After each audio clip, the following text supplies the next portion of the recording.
భద్రాద్రి సీతారామచంద్రుని వైకుంఠ ఏకాదశి అధ్యయనోత్సవములలో 6వ రోజు పరశురాముని అలంకారం. రండి ఆ భార్గవరాముని అవతారగాథను విందాం. పరశురామ అవతారం. మదోన్మత్తులైన కార్తవీర్యార్జునాది రాజులను సంహరించుటకు శ్రీహరి రేణుకామాత జమదగ్ని మహర్షులకు పుత్రునిగా పరశురామునిగా జన్మించి దుష్ట శిక్షణ ధర్మరక్షణ గావించారు.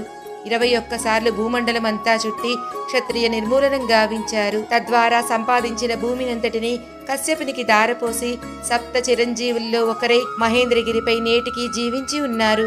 రండి ఆ భార్గవరాముని దర్శించుకుందాం.